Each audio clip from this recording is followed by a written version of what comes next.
out there. My name is Raul Moreno. I'm from the New School of Architecture and Design in San Diego, California.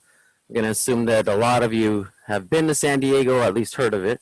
And I've actually been with the New School for, over 10 years now.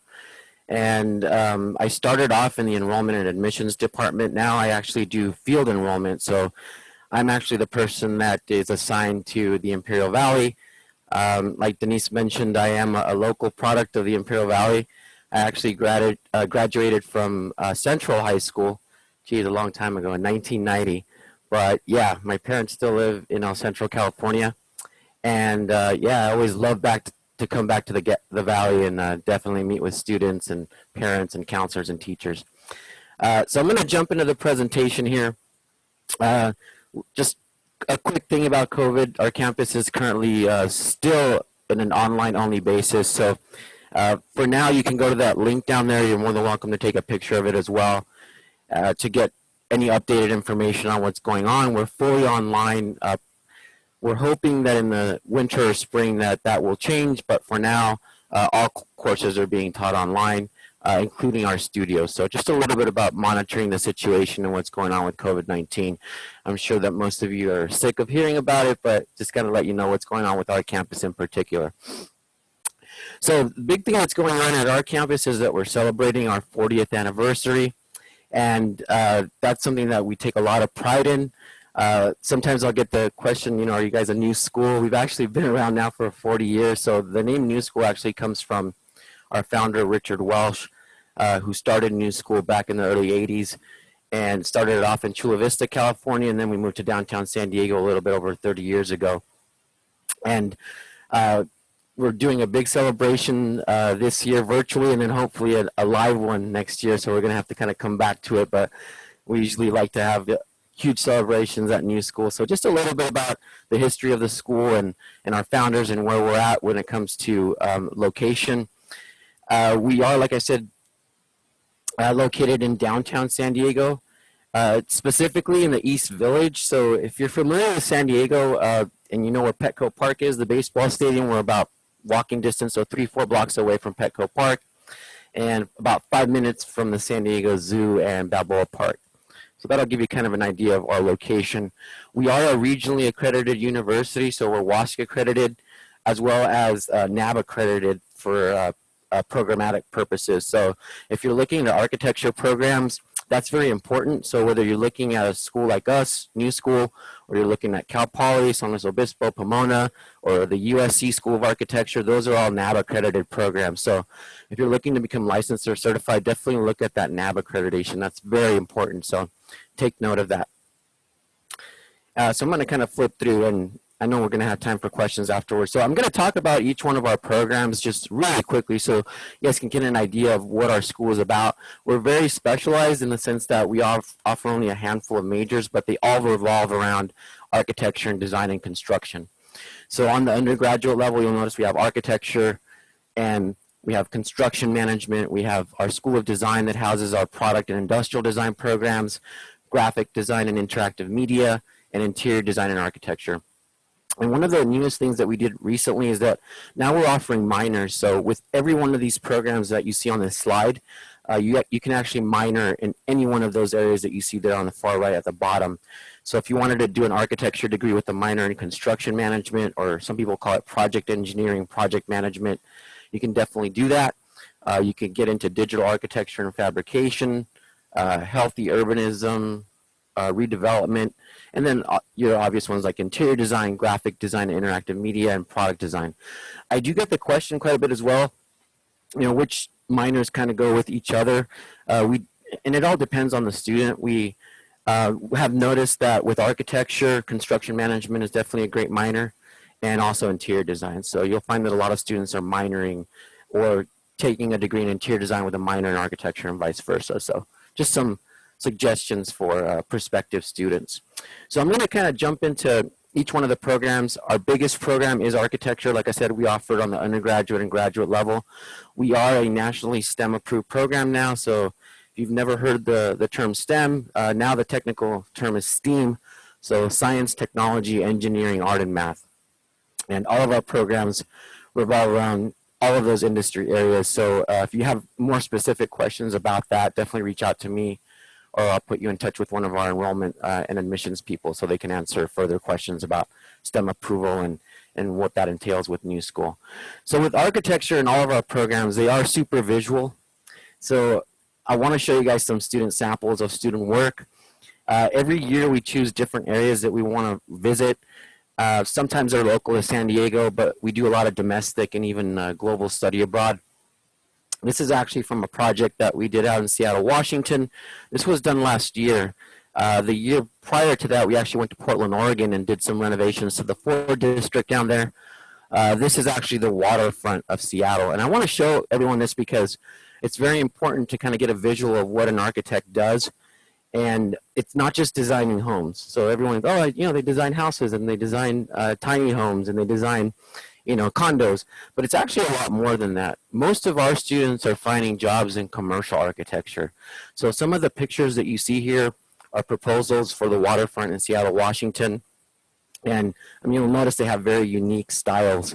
The one on the far left there, the Apollo, you know, kind of has like this caterpillar kind of insect kind of feel to it, but it actually has a living exterior, so we can actually showcase, you know, if there's a concert going on or whatever it is that's going on at this Apollo theater. So it's kind of like a living kind of a building or structure. The one I'm going to focus on the most, though, is on the bottom there. So that's UMBIO, and that's the University of Marine Biology that they're proposing for Seattle, Washington. And the reason I'm going to focus on that one is Nelson Hernandez and Gustavo Ortiz, who actually did this project, they presented it to industry people out in Seattle, to a local architectural and design firm. And this is the way that they actually presented it. So I want you guys to pay like really close attention to this because it kind of looks like a video game, right? So I want you guys to see the type of computer-aided software, 2D and 3D technology that we use to be able to present this to a potential client and customer. And there's a reason for this. When you're actually presenting, and this is actually an hour-long presentation, but I'm just going to show you a couple of seconds of it. It's getting a full view of what the building is going to look like. So from every different angle, what is parking going to look like? How close are you to the waterfront area of Seattle? Where are the student dorms going to be located and those type of things. Very important things that you want to take into account when you're actually designing or putting a proposal together for an architectural construction or structural, you know, site. So the reason we do this is you're going to get all these type of questions when you're proposing or you're actually presenting some type of a structure or building, because they want to know the specific things like what time is the sunlight going to hit it during the day? Are you incorporating renewable energy like solar, hydro, wind power? So all those things are questions that you can answer beforehand. So definitely keep that in mind when you're an architect because they're going to ask you all those questions. Now I want to show you guys a different slide because this is a different type of architecture. So I mentioned there's many different types. This is getting more into sustainable design and green construction and architecture. This is actually a site that's located in downtown San Diego. You may have been there. What a lot of people don't realize is that it was done by our students. And it's called the Courtyard. It's an outdoor pocket park that's located about 4 blocks from our campus. And this Courtyard Pocket Park, if you look at the far top corner there, it's actually one-stop shop. And what I mean by that is it's got a dog park for people to train dogs, and they have a dog run. They've got a concert and events venue for live music and concerts. They've got a place for food trucks to park. When we had the meetings for higher education week, people were talking about tacos quite a bit. Well, this is a good spot right here for tacos. So they have food trucks that come in. It's not always tacos, it's different types of food, but definitely have a taco truck there during every event because it's like in high demand in San Diego. But in addition to that, it's got an open marketplace. It's got a beer garden. It's got a burger shop and a deli shop and an open space in the middle depending on the event that's going on. Now this group of students, they actually started their own company called the Rad Lab, and their vision was to create this pocket park to have a community-centered approach, or what we call human-centered approach, to be able to get people together in downtown San Diego. And if you look a little bit closer, you'll notice on the top left there, all of the structures on the site are actually done with recycled shipping containers.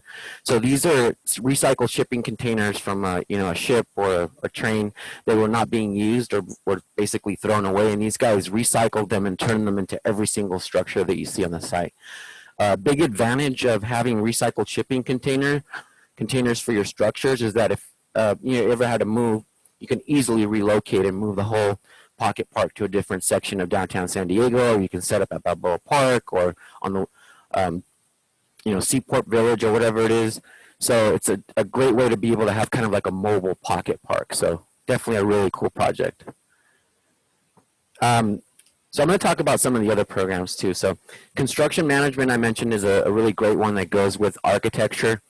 We offer this on the undergraduate and grad level. This is a 4-year program, and that includes your general education requirements. So the question that I get quite a bit about construction management is, well, what am I going to learn? Am I going to learn how to hammer, things together and, put up walls? And it's actually not that. That's partly it, but more importantly, you're actually managing projects. So you're overseeing a project from the beginning to the very end. So everything from ordering materials, estimating, managing people in some cases, making sure that the project gets done on time. So I know that just recently there in downtown, like El Centro area, they had that whole aquarium that was built with the water park and all that. So those type of things are what construction managers oversee. They want to make sure that the project is done on time, that it's safe, that they're following the proper building codes, and that nobody's getting hurt on the work site, because you don't want to be liable for those type of things. So I get the question too, who are the highest paid students after graduating from new school? And it's always going to be your construction managers and project engineers for the most part. They're usually making the highest salaries as project engineers, project managers, and construction managers. If you like to work outside, and you don't really like to be restricted to working in an office, you like to do working on a job site, this is maybe something you might want to consider. Also, if you're interested in business, very popular major for business management and business administration majors, because basically this is a business degree, but for the construction industry. So just think about it in that sense. It's just that you're managing construction projects instead of, managing a business or an entrepreneurship. This slide here actually talks about competitions. We don't have traditional sports at our campus, so we're not like a UCLA, USC versus USC kind of a campus, but we do compete. So our competitions are going to be more like esports. So if you've ever seen like a video game competition, it's going to be that type of arena. We do competitions in architecture and graphic design and construction management. This is actually a shot from one of our competitions in Reno, Nevada. Every year they have the Associated Schools of Construction competition. And that's when your biggest schools in construction, engineering, and architecture get together and they compete. And they have judge and jury panels, and they put together these problem-solving projects. In some cases, it could be, a skyscraper that's being built in New York, and you have to kind of find the problem of what kind of building codes are you not following, and you have to solve the problem and then present it to a group of judges who are industry people. And those people are going to be the people judging the contest, and then they have these great awards that come out afterwards. We've been lucky to take first and second place in the last few years. So that's what our competitions are like. So they're a little different than on the football field or the basketball court. So I do want to get into the design programs as well. These are, I would say, our most popular programs, especially for high school students. So it'll be your product industrial design stuff, graphic design, interactive media, and then your interior architecture and design. And these projects, if you're thinking of architecture, which I talked about previously, so you're still designing, it's just that you're designing products instead of homes and buildings and structures. And the product that you notice here, the first thing that comes to my mind is you guys all know what a GoPro camera is, right? And they've got all these cool cameras on your phones. So this particular student, Jordan Turner, at our campus, decided to kind of combine a lot of those different things to create something called a Sense 360 camera. And what that Sense 360 camera is, it's a combination of a companion app with your phone. It's kind of like a video game controller, so it's a wand, and it's also got a Sennheiser microphone within it. So it's the highest tech, quality that's out there. And what would you use this for? Well, I can just, where would I start? If you're at any kind of sporting event and you want to film everything that's around you with the highest quality, if you're at a concert, I would love to have something like this and film the concert, not have to spin around. It's already, programmed to do that, and then it automatically will upload when you link it to your phone to Instagram, Facebook, you know, Snapchat stories and those type of things. So comes in different colors. So this is the type of things that product and industrial designers are working on. So this one I decided to kind of show you guys too, because it's something that's going on in our society right now. I'm sure you guys have seen the news. I mean, it's kind of hard to avoid it. A lot of civil unrest, a lot of things that are going on with, you know, everything from protesting to, you know, police brutality, you name it. So this student actually was a little bit ahead of his time when he created this wearable technology drone. So you guys have probably seen the, you know, wearable vest that police officers wear. So this is kind of putting that on steroids, basically. So he wanted to add this drone that actually detaches from the police officer's vest. What would that drone do? It would actually monitor the situation, and you're able to avoid lethal force. A bit of criticism that he did receive for this actual Law Enforcement 2030 project is, you'll notice if you look a little closer, it's got these nozzles. Well, that's not, it does have a speaker, but it also has this nozzle that actually sprays a neuro agent on potential criminals and perpetrators. Again, you're not using lethal force, but you're detaining them. So when we worked with the Chula Vista Police Department and the Los Angeles Police Department with this project, he did receive a little bit of critique and feedback about that, because, you know, you've got legal implications and a lot of things. So when you're a product and industrial designer, you may have to kind of go back to the drawing board and say, you know what, the, you know, El Centro Police Department does not want the spray nozzle, because, you know, there's, like I said, these legal implications. So you might have to kind of tinker it and go back to the drawing board and redesign something depending on what police department you're working for. And he actually presented this to quite a few police departments. And again, it's a very long presentation, but this is just like a very small part of it. So you guys can see how you can use drone technology with a wearable law enforcement vest. So a little bit about product design. In addition to product design, we do graphic design, interactive media. Right away, when I say something like graphic design, you probably think posters, you think, you know, video game characters, and you think automotive things. So this is actually a project that we did with Balboa Park. They were actually wanting to promote some of their events that were going on with the Automotive Museum and the Botanical Gardens, which I'm sure a lot of you have visited. But they wanted to kind of give it like a pop culture kind of feel to it. So graphic designers have the job of doing this, but I wanted to show you guys these posters because it's a lot more than just creating a poster for an event or a company.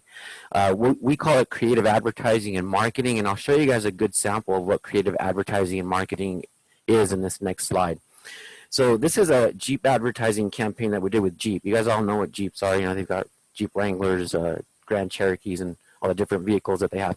So this is actually a campaign that we did with Jeep to basically show that their vehicles are rugged, that they're able to go anywhere. So what better thing to use than wild animals, right? But if you look a little bit closer, you'll notice that every animal is not smiling at you or laughing. They actually are the grill of the actual vehicle. So that's, when we say creative advertising and marketing, that's what we're talking about. How do you incorporate, you know, something rugged, something that's wild, along with the actual vehicles? And this would include a YouTube campaign to show videos of what these vehicles are going to do.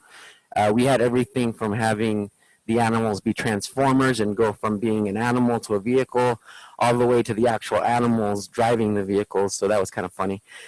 So there's a lot of different things that you can suggest and put up on the pinup board when you're actually brainstorming with these interactive campaigns and advertising and animation. So that's why I like to talk about graphic design and how it actually can carry over into animation and advertising and even illustration.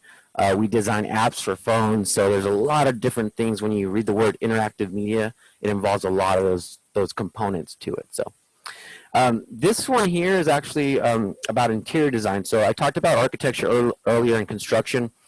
We do have a full interior design and architecture program. So the question that I get quite a bit when it comes to interior design is, you know, what will I actually be doing? So it's, you know, obviously you hear interior decoration, but it's actually a lot more than that. So we're talking about space planning. So whether you're doing the inside of a home or a hospital or a school or a church, you're working with everything that's on the inside of the building. So lighting, flooring. This is actually a project that we did with Sharp Metro Campus Hospital. Abigail Lapine, one of our students, actually worked on this project. So it's computer-aided drafting, but for the interior of a building. And that could be, like I said, for anything. Her signature project that Abigail worked on, because she's actually from Oakland, California, is this Phoenix project. And what the Phoenix project is, it's an abandoned warehouse that she wanted to redesign. Again, go back to space planning. And if you look at this slide here, it's got a boxing ring, it's got a school, it's got a garden for people to grow their own fruits and vegetables, and it's got a cafeteria. So what is she trying to do with this Phoenix Community Center? It's not just about boxing and, you know, beating people up. It's actually about getting kids off the streets, because she grew up in a really rough neighborhood in Oakland, California. So she wanted to give back to her neighborhood. But she added not just the boxing ring in collaboration with AT&T, but she also did the school, because she wanted to teach people, and mainly young people, courses about the consequences of violence, and that you can avoid violent behavior. In addition to that, she's got the garden, where they're growing their own fruits and vegetables and actually providing nutritious alternatives to some of the, you know, fast food that's out there. I know we all love our, you know, In-N-Out and and, you know, Chick-fil-A and all that stuff, but this was providing a nutritious alternative and then serving it in the cafeteria that you see at the bottom. So it's an all-encompassing project that involves, you know, activity, education, and also nutrition. So those are the kind of things that we want to work on when we're doing interior design. So now that I've talked about all the programs, I do want to talk about just life in San Diego. For those of you that have been to San Diego, you guys know it's, you know, pretty good weather. I can't complain. I mean, I actually live in Temecula, but I visit San Diego frequently. And, you know, I know how hot it can get in the Imperial Valley. So our average temperature in San Diego is about 74, 73 degrees. And, you know, the beaches, the parks, the waterfronts, all these different areas are places that, you know, you'll get to enjoy if you're a student in San Diego. What a lot of people don't know, though, is that we're also a very emerging area in healthcare and biotech development centers like Sorrento Valley and some of these areas of San Diego, as well as, you know, home to the San Diego Zoo and the Convention Center and Comic-Con and all this cool stuff that happens in San Diego. And we mentioned being really close in proximity to the border, because I know you guys are very close in proximity to Mexicali. We're in proximity to Tijuana. So we do a lot of collaborative projects with border, you know, project engineering firms, architectural firms, and even graphic design firms. We've done things like we have a friends center that we wanted to design for people to be able to actually meet with their relatives if they're on the other side of the border, but doing it in a safe way. So there's a lot of different components that go on with these collaborations with Baja California. So a little bit about life in San Diego. So as far as jobs go, this is probably the top question that I get, not just from students, but parents especially. You know, what kind of job resources do you have? We have a very active career services department. They get involved with you as soon as you're willing to get involved with them. They help you set up your resumes, your portfolios. They have feedback sessions. They do portfolio workshops with students. By the time you're getting ready to graduate, they want to make sure that you have a job within 6 months or less. So that's their main goal. We also host things like alley rounds and career fairs and job fairs, and we typically like to keep them pretty you know, professional, but then we also like to keep them fun as well. And what I mean by that is we host these alley rounds, and sometimes we've hosted dinners, we've hosted luncheons and things like that. But we're going to add a cultural component to it. So Lisa Ganem, who's the head of career services, has had everything from punk rock and roll bands to mariachis playing at some of these alley rounds. So she wants to add kind of culture and a vibe and different types of foods to these alley round career fairs. So that's some of the things that you'll get as a student. Very important to get involved in internships and job opportunities once you're getting ready to graduate or even before you graduate. So a little bit about career services. Student life again, I mentioned earlier that we don't really have sports, but it's not that we don't get outside. We do things like bubble soccer. We have a community soccer team called the Night Owls. So we do get outside, and we do a lot of artistic and even sports-related events like beach volleyball.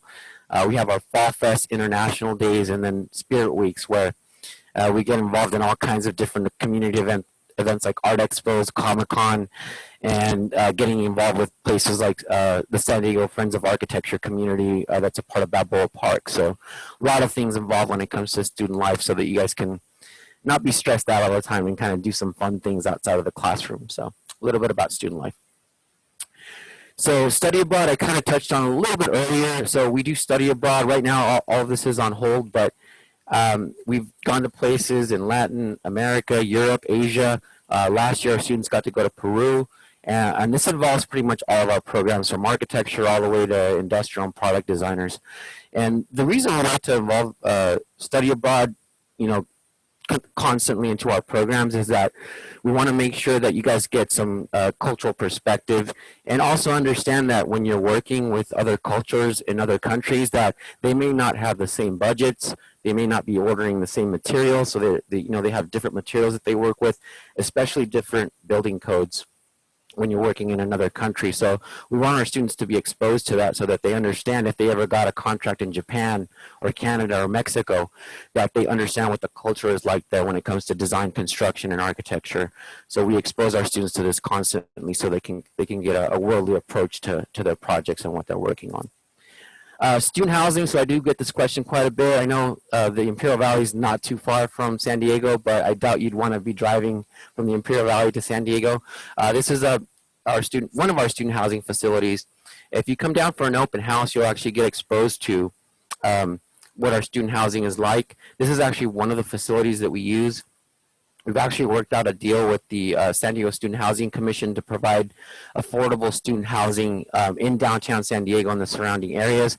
This one here that you're seeing on the slide is actually directly across the street, so it's walking distance to the school. And like I said, we'll do a tour of it if you come down for an open house, or we have virtual tours on our YouTube channel as well. So there are other student housing opportunities. Some are 4 or 5 blocks away. Some students don't want to live in downtown San Diego, so you work directly with Student Affairs, and they'll help you find, housing in, Mission Valley, or if you want to live in El Cajon or something like that, they'll work with you. But they try to keep you in proximity to the school.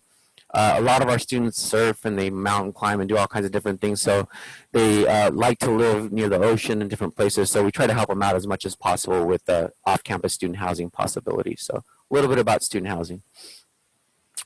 So I'm getting towards the end here. So financial aid. So now we have to talk about the important stuff. So how am I going to pay for all of this? What you guys probably hear about the most is FAFSA, or federal student aid. So definitely do your FAFSA application, Cal Grants, DREAM Act. If you're part of military or active military or military family, we have yellow ribbon programs, military tuition assistance programs. So ask financial aid about what resources are available to you through all the things I just mentioned. But then at the bottom there, you'll notice that we offer scholarships. So these are specific to our campus and our university. So we have our President's Award. We have our community college discounts. So say if you go to IVC and you transfer over, we have community college discounts that we provide to transfers from community colleges. So keep that in mind. That's very important. We have early action scholarships. So if you apply early, typically between September and March of your senior year, you can qualify for these early action scholarships, as well as opportunity awards. And those are typically merit awards if you have a GPA of 3.0 or higher. A lot of them will be automatic, but some of them will require that you submit some kind of a college essay, or sometimes letters of recommendation. So, make friends with your counselors, your teachers, so that they can provide these letters of recommendation to you. So a little bit about financial aid. So, admissions. So how do I apply? You guys probably hear common application quite a bit.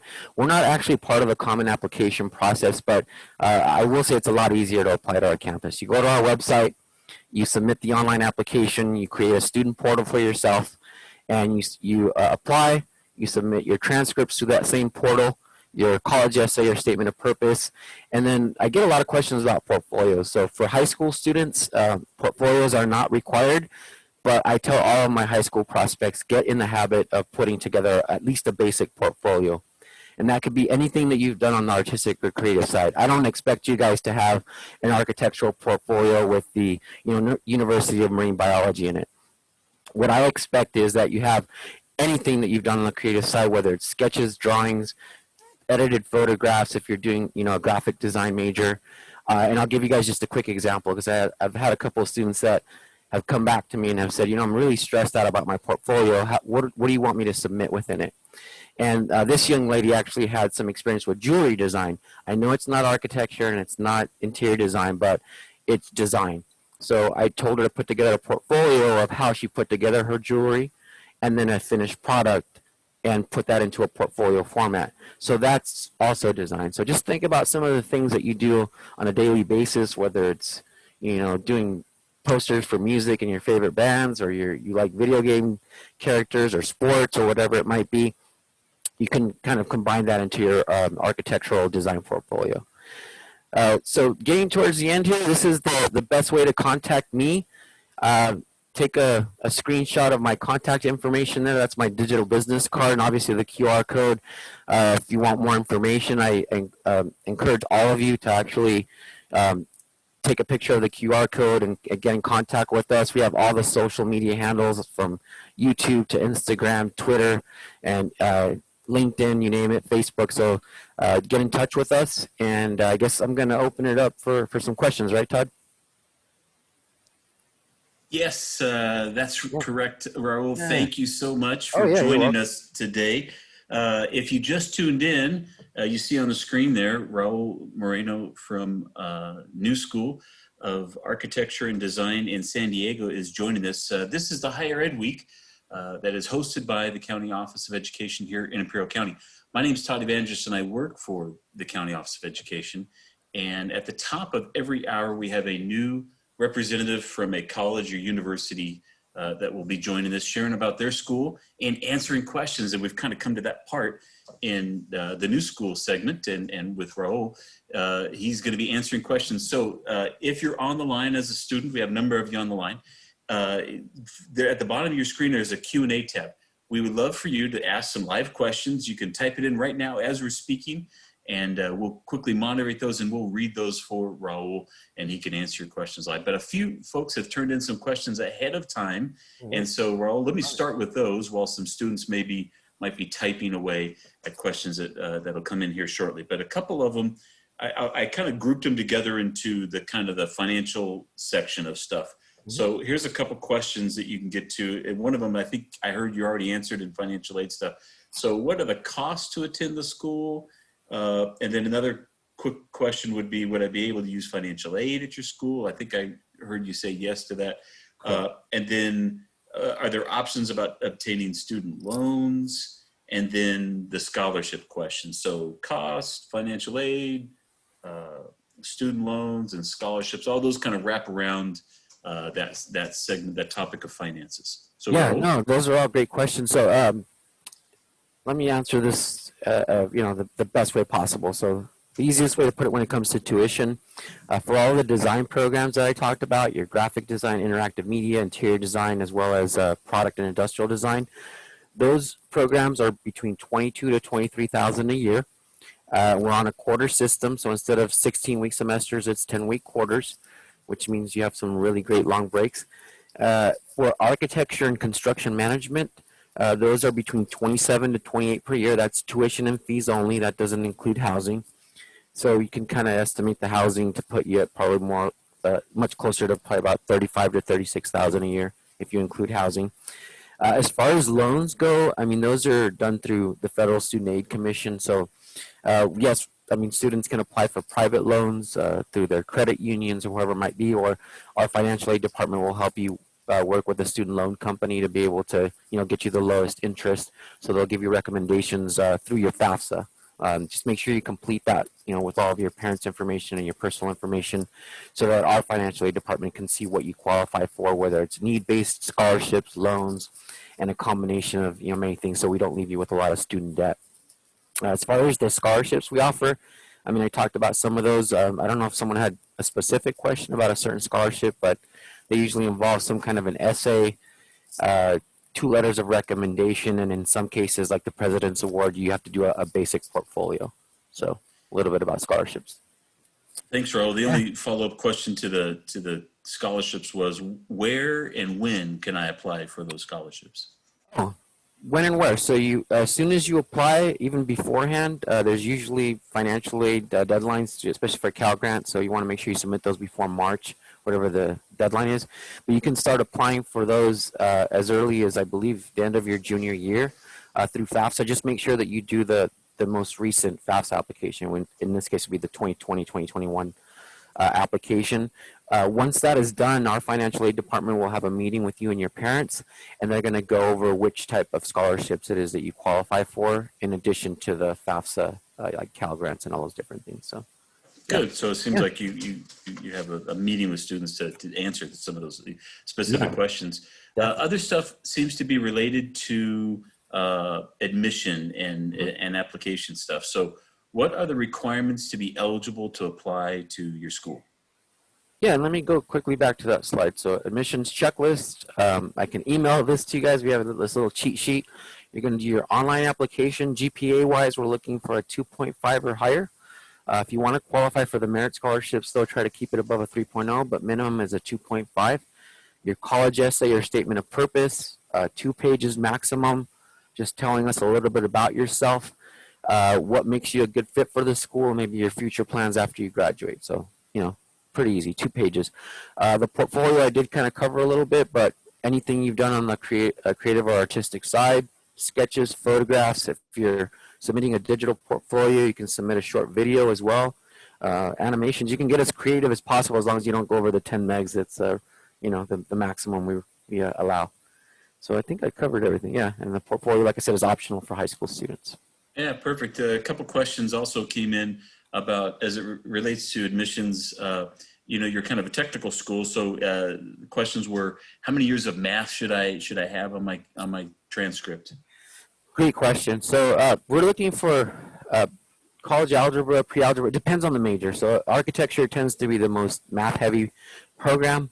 If you're trying to avoid math altogether, graphic design, interactive media is going to be the least math-heavy program. Even interior design, I would say.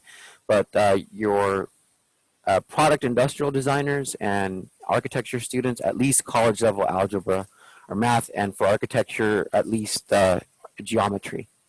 A lower level geometry. Great. And then another quick question just came in. Do you offer paid internships, or do you have connections for paid internships? Oh, great question. Yeah, so paid and not paid, but in our experience with providing internships or helping students find internships with local industry and companies, we have found that that's all dependent upon the company that we're working with. However, we are going to fight for you and try to get you a paid internship. If you're looking to get exposure, if you want to work, say, with Rockstar Games or Gensler Architecture and Design, and you're like, I'm willing to do a non-paid internship, then that's strictly up to you. But we're going to try to get you a paid internship when it comes to some of these internship opportunities. Yeah. Great. And then a couple other quick questions. I'm just kind of reading my notes right here. Mm-hmm. Do you have academic support programs once they arrive? Like back to maybe that math or maybe some other topic that might be a little difficult. You feel like you're struggling. Yes. Is there tutoring options? What would that have? Yeah, so how that works is, I didn't have a slide on it, but we definitely have a student resources center that's located at the top level of our studio area. So that student resource center is going to help with tutoring. It's going to help with ESL stuff if English is your second language. They're going to help if you're struggling in courses in collaboration with academic advising to make sure they get you back on track. So we call it the student resources center. So yes, we do have that.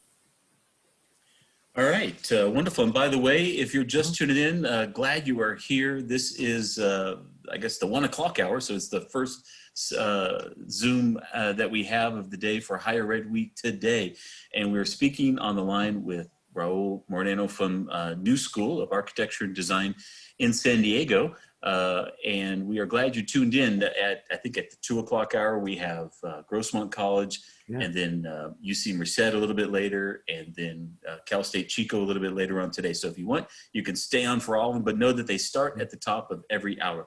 But we still have a little bit of time to type in some questions for Raul. So if you've tuned into a session, you're interested in architecture, you're interested in some form of construction, now would be the time to quickly type in your questions, and we'll ask those live to Raul. But Raul, we still have a few more of them. So let me see real quick. There was a question that says, maybe it was written in the same vein of math. What are you looking for when admitting students to your school? So if I'm looking at my transcript, is there anything I can do that can improve my chances of being admitted into your school? Great question again. So if we're looking at just specifically transcripts, just based on my experience with Imperial Valley College, they have some basic drafting courses that they offer, but not a full architectural program. So what we're looking for, say if you were to transfer in, or even if you're coming straight out of high school, is that you've taken some of those, what we call CTE courses. So career technical education revolving around engineering, design, fine arts, and those type of areas. So definitely take advantage of those courses if you're still able to take them as a junior or sophomore, or even as a senior and freshman. So that's what we're kind of looking for. As far as on your college essay, you're definitely going to want to put quite a bit of emphasis into your college essay. We do look at SAT and ACT scores, but we're not looking for a specific score. We're just looking that you have taken the exam. What we focus more on is your college essay and your portfolio. So that's why I always tell high school students, definitely try to put together a basic portfolio, because that is what we focus on when it comes to actually transferring. Just getting back to transferring really quickly, I know that some of you may not choose to go to Imperial Valley College, or you might go to Grossmont, which you're going to get to talk to in the next hour, or San Diego City College or Mesa College in San Diego. We have articulation agreements, or what we call relationships with these schools, transfer outlines, so that everything that you take at the community college is transferable into our campus, including some of the design and architecture courses that you've taken. So it's very important that those transfer outlines or agreements are put together. So thanks for the question, Todd.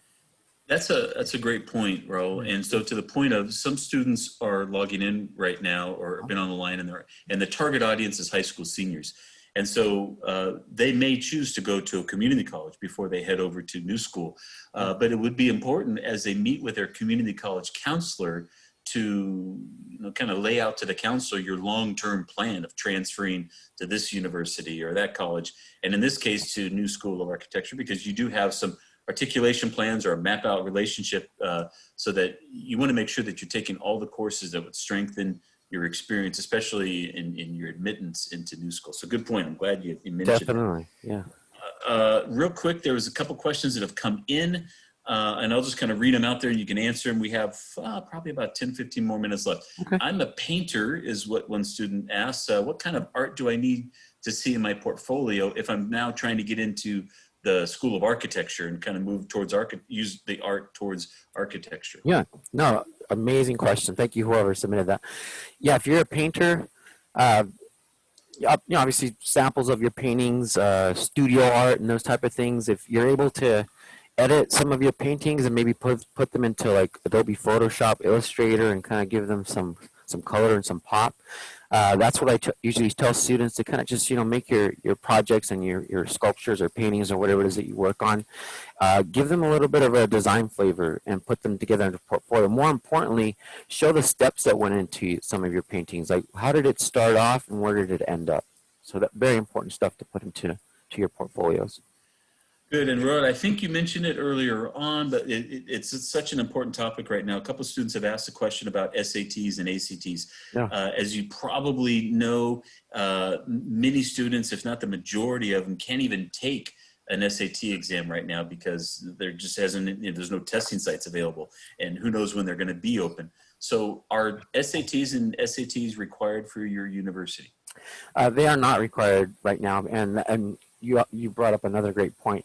Because of that reason, we understand and we're flexible towards that, and we're compassionate towards understanding that if you're not able to, even if they're not offering it in a virtual type of format, you can always turn that in later. I mean, I don't see a reason why a student would probably want to take it later after they've been admitted, but yeah, we would actually waive that requirement. Yeah, and we look at other things, like I mentioned, the portfolio and a college essay. Good, which maybe kind of strengthens the value that a student might put on a portfolio and yes. their application and their essays. So in as much as maybe it's good news that you don't have to include an SAT score, but then on the other side, double down and really focus on those other two aspects, because more weight goes to them, supposedly. Yeah, absolutely. Good, Raul. Well, hey, it is 1:47, and we have time for more questions. So if you're a student right now and you're interested in this, or maybe you have arrived here early and you're on the line waiting for Grossmont College to join us here in just a sec, we'll get to them at the top of the hour. But hey, if you didn't know anything about New School and you want to ask a question, maybe you missed the presentation, feel free to ask a question right now, and Raul Moreno can answer that question live real quick. Otherwise, we're going to transition here in just a bit to 2 o'clock when our new session will start. So we thank you guys for tuning in. If you have any more questions for Raul, feel free to click on the question and answer tab right now. And we have one coming in. I'll read that here shortly. And once again, you are tuned in to a virtual Zoom webinar for Higher Ed Week. We do this every year, by the way. And in years past, the high school seniors at each school here in Imperial County were all herded into their high school gymnasium, and then we had all of the presenters that are here throughout the week on our Zoom calls. We had them in one place in the gymnasium, and we gave out all this information, all this discussions, and then we had an evening where your parents came and talked to them. Well, unfortunately, we can't do that face-to-face, but I think it sometimes get even better because you get one-on-one discussions with the rep, and it's for a full hour. So we're glad that you've tuned in. Okay, a couple questions have come in. How often does the cost of the university get in the way of people attending? Back to the question part.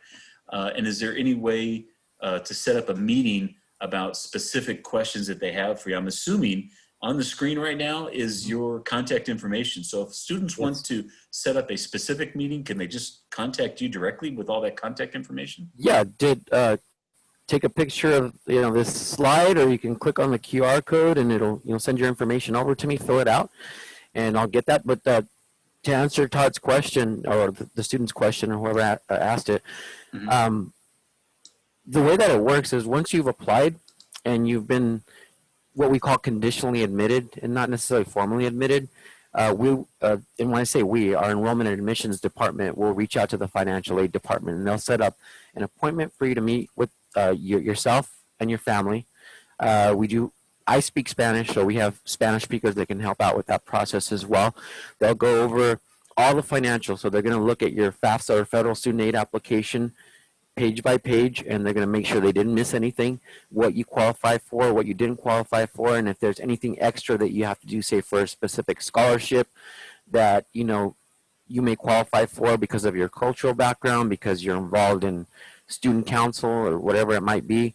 They're going to make sure that they go over all the financials with you, and then they'll determine something called a share of cost or expected family contribution, and they can talk about how they can maybe look at need-based assistance and scholarships to cover some of those things. And then obviously the cash payment plans that you can do if you're left with any kind of a balance, as well as student loans, which are typically personal loans that you would take out through various institutions that provide low interest student loans. So great question. Good, and it sounds like you're definitely the point person for students, especially here in Imperial County, who have more questions about the new School of Architecture and Design. I love the fact that kids can go straight there out of high school, or they could potentially go to IVC and take some courses that would prepare them and maybe get them closer to a degree, and then they can go over for the last couple of years to New School in San Diego. Hey, if you're tuning in right now and you want more information about New School of Architecture and Design, it's just in San Diego. And even though it's New School, it's been around for a long time. And there is a screen, the slide on your screen right now has all the contact information for Raul Moreno, our area's representative for the New School. But also in the middle there, you see a QR code. I think it's yellow. With your phone, if you could do me a favor, pick up your phone and kind of take a picture of that so that what that would do is that'll take you to a quick website. I think there's only like 1 or 2 questions in there. Your name, your email, the high school you went to. Or going to, I guess. And what we do with that is we get that information and we take it over to Raul so that he can contact you as well. It also helps us to be able to report back to your schools that you were checking in and attending Higher Ed Week for 2020, the fall. We are so happy that you're here, and we are going to transition now to a bit of a downtime. So if you need to take a break, now would be the time to do it. And at 2 o'clock, join us as we switch over to hear from the representative from Grossmont Community College in just over the hill. And I guess it's technically La Mesa or San Diego, California. But Jocelyn Pacheco is going to be joining us at 2 o'clock